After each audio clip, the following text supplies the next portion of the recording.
Assalamualaikum warahmatullahi wabarakatuh.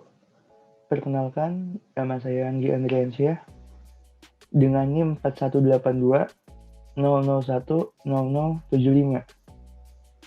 Di sini saya akan membahas mengenai tugas besar aljabar linear dengan kelas D303. Langsung saja ke pembahasannya. Jadi pada soal berikut ini terdapat dua soal. Yang pertama yaitu menjelaskan mengenai materi vektor beserta contoh soal dengan jawabannya. Dan yang kedua, menjelaskan tentang materi mengenai garis dan bidang dalam ruang 3 dimensi dan ruang Euclidean. Beserta contoh soal dan jawabannya juga. Langsung saja ke soal nomor 1. Pada soal nomor 1 ditanyakan mengenai materi vektor beserta contoh soal dan jawabannya.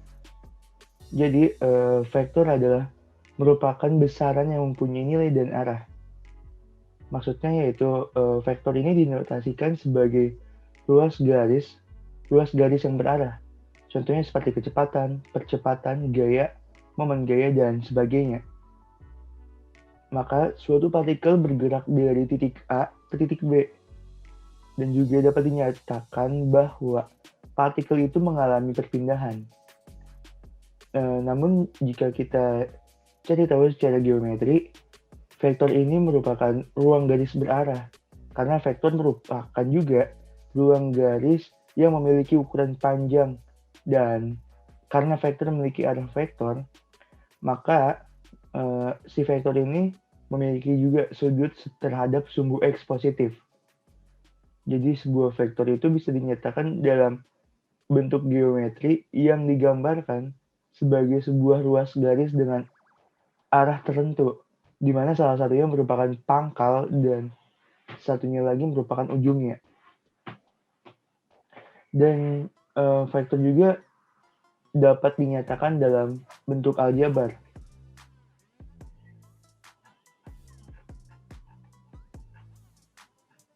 Nah, selanjutnya itu ada yang namanya sifat-sifat operasi hitung dalam vektor.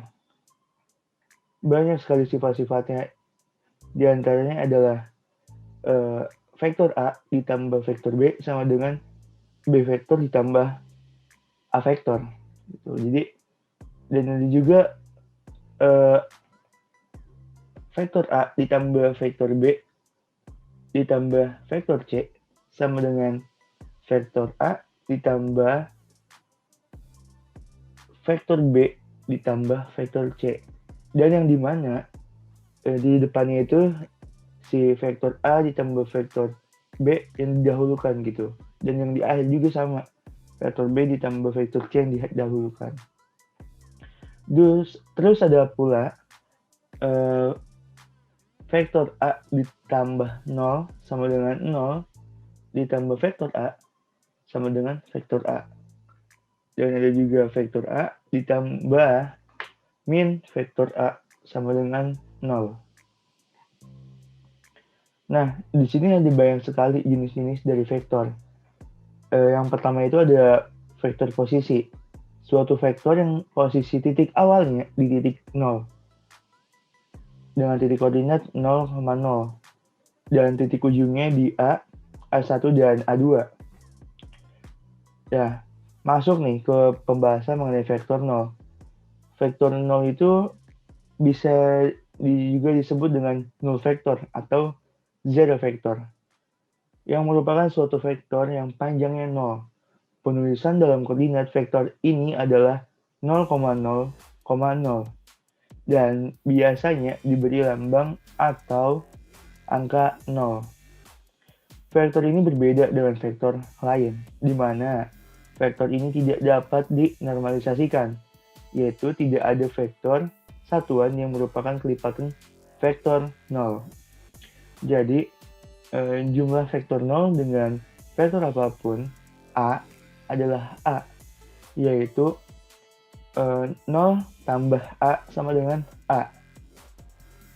Dan si vektor 0 ini tidak memiliki arah vektor yang jelas. Nah, selanjutnya ada vektor satuan. Vektor satuan merupakan suatu vektor yang panjangnya 1. Biasanya vektor satuan ini digunakan untuk menunjukkan arah. Suatu vektor dengan panjang sembarang dapat dibagi oleh panjang untuk mendapatkan vektor satuan. Dan ini pula dikenal sebagai normalisasi suatu vektor. Suatu vektor satuan sering diindikasikan dengan sebuah topi. Jadi, di atas huruf A kecil sebagaimana pada berikut ini. Nah, seperti itu. Untuk dinormalisasikan ya, suatu vektor A sama dengan A1, A2, A3. Dan dibagilah vektor itu dengan panjangnya besaran A. Jadi, vektor A sama dengan A dibagi besaran A sama dengan A1 dibagi besaran A, E1 ditambah A2 dibagi besaran A, E2 kali E2 ditambah A3 dibagi besaran A dikali E3. Seperti itu. Dan selanjutnya ada vektor baris. Vektor baris ini merupakan vektor satuan yang saling tegak lurus. Dalam vektor ruang 2 dimensi, R pangkat 2 memiliki dua vektor baris, yaitu L vektor sama dengan 1,0 dan J vektor sama dengan 0,1. Nah, dari yang sudah saya jelaskan mengenai materi vektor, maka langsung saja kita ke contoh soal beserta jawabannya. Seperti berikut ini.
Nah, itu dia contoh soal dan juga jawabannya.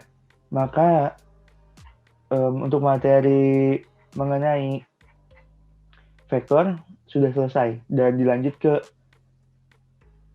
soal nomor 2 yang menjelaskan materi tentang garis bidang dalam ruang 3 dimensi dan ruang Euclidean. Nah, mengenai materi tentang garis dan bidang dalam ruang 3 dimensi dan ruang Euclidean, yang pertama saya akan menjelaskan mengenai ruang 3 dimensinya dulu. Yang dimana ada banyak sekali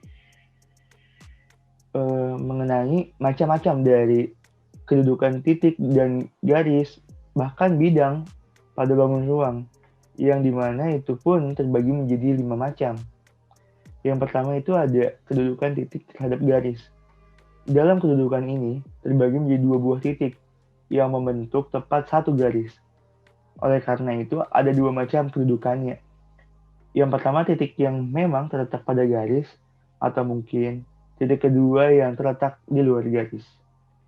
Oke, selanjutnya yang kedua, ada kedudukan titik terhadap bidang.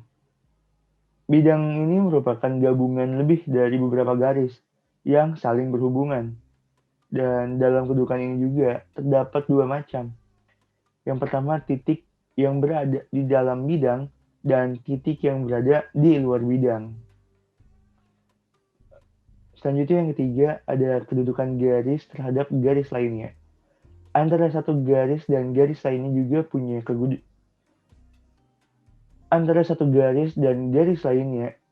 Oke, selanjutnya yang ketiga, kedudukan garis terhadap garis lainnya. Antara satu garis dan garis lainnya juga mempunyai kedudukan. Ada 3 macam. Yang pertama itu garis yang saling berhimpit, kedua garis yang berpotongan, dan yang ketiga ialah garis yang bersilangan. Maka perlu kita tahu garis yang berpotongan itu terletak di bidang yang sama saja. Beda dengan yang garis bersilangan. Jika garis bersilangan ini garis yang terletak di bidang berbeda dan nggak punya nih titik persekutuannya. Itu. Dan yang selanjutnya yang keempat ada kedudukan garis terhadap bidang. Garis dan bidang juga saling memiliki kedudukan satu dengan yang lainnya. Sama seperti yang sudah dijelaskan pada penjelasan ketiga tadi. Ada 3 macam kedudukan di poin nomor 4 ini. Yang pertama yaitu garis terletak di dalam bidang. Yang kedua, garis yang sejajar pada bidang. Dan yang ketiga, garis yang memotong pada bidang. Nah, yang terakhir, yang kelima, kedudukan bidang terhadap bidang lainnya. Sesama bidang ternyata juga saling memiliki kedudukan. Yang pertama, ada yang namanya 2 bidang sejajar. Tidak lebih besar atau lebih kecil. Semuanya sama dan sejajar juga. Kedua, 2 bidang yang saling berhimpit. Artinya bidang di dalam bidang. Gitu. Jadi kalau misalkan dalam kehidupan sehari-hari mungkin sama saja dengan ada grup WA di dalam grup WA. Seperti itu. Dan perlu kita tahu si bangun bidang ini tuh ada di dalam gitu, di dalam bidang seperti itu. Dan yang ketiga adalah 2 bidang yang saling berpotongan. Oke. Nah, itu sudah saya jelaskan mengenai titik garis dan bidang pada bangun ruang. Nah, maka selanjutnya itu ruang-ruang vektor pada Euclidean. Nah, ruang berdimensi N Euclidean itu banyak sekali materi-materinya yang bisa dipelajari dan juga banyak informasi-informasinya dari internet, bahkan apapun itu. Dan vektor-vektor dalam ruang berdimensi dengan vektor Euclidean yaitu merupakan jika n adalah suatu bilangan bulat positif, maka ganda n berurut. Nah, di mana sederet n bilangan real A1, A2, A3 bahkan seterusnya sampai AN, himpunan semua ganda n berurut disebut ruang berdimensi n dan dinyatakan dengan Rn. Si 2 vektor U sama dengan U1, U2, dan seterusnya sampai UN, dan V sama dengan V1, V2, dan seterusnya sampai Vn dalam ruang Rn disebut sama. Nah, banyak sekali penyebutannya di sini. Dan juga yang sudah saya cari tahu mengenai apa sih N ini. Ada yang menyebut sebagai pangkat 2, ada juga yang disebut sebagai N. Jadi mungkin jadi mungkin yang sudah saya temui itu lebih dominan. Jadi mungkin si penyebutan ini pun bermacam-macam gitu. Tapi untuk saya bisa memastikan itu saya akan menyebut sebagai R pangkat 2. Jadi tidak Rn lagi. Nah, langsung lanjut saja ke materinya. Jadi si 2 vektor itu yang tadi sudah saya bahas, contohnya itu seperti U1 sama dengan V1, U2 sama dengan V2, UN, sama dengan Vn gitu. Jumlah U tambah V didefinisikan sebagai U tambah V sama dengan U1 tambah V1, U2 tambah V2, dan seterusnya. Dan jika K adalah seperti skalar, perkalian itu didefinisikan sebagai seperti ini. KU sama dengan KU1, KU2, KU3, dan seterusnya. Operasi penjumlahan dan perkalian skalar dalam definisi ini disebut sebagai operasi standar pada R pangkat 2. Selanjutnya sifat-sifat operasi vektor dalam ruang berdimensi N. Teoremanya seperti ini. Jika U sama dengan U1, U2, dan seterusnya, bahkan juga V, W, sama seperti tadi yang U1, seperti V1, V2, dan seterusnya, W1, W2, dan seterusnya, itu merupakan vektor-vektor dalam R2 atau Rn dari K, serta satu adalah skalar. Nah, maka contohnya seperti ini.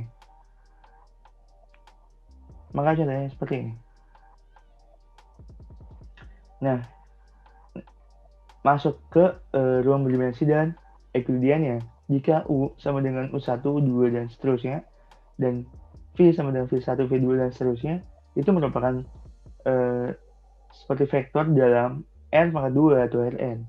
Maka hasil kali dalam Euclidean U kali V bisa definisikan sebagai U kali V sama dengan U1 V1 ditambah U2 V2 ditambah seterusnya seperti itu. N pangkat N dengan operasi penjumlahan perkalian skalar dan hasil kali dalam Euclidean disebut sebagai ruang berdimensi N Euclidean. Nah, maka teoremanya jika U, V, dan W adalah vektor-vektor dalam R, N, dan K adalah barang skalar, maka U kali V sama dengan V kali U. U tambah V kali W sama dengan U kali V tambah U kali W. KU kali V sama dengan K kali U kali V. Seperti itu. Nah, itu tadi penjelasan singkat mengenai materi tentang garis dan bidang dalam ruang 3 dimensi dan ruang Euclidean. Langsung saja ke contoh soalnya. Seperti ini.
Itu tadi contoh soal dari materi tentang garis dan bidang dalam ruang 3 dimensi dan ruang Euclidean.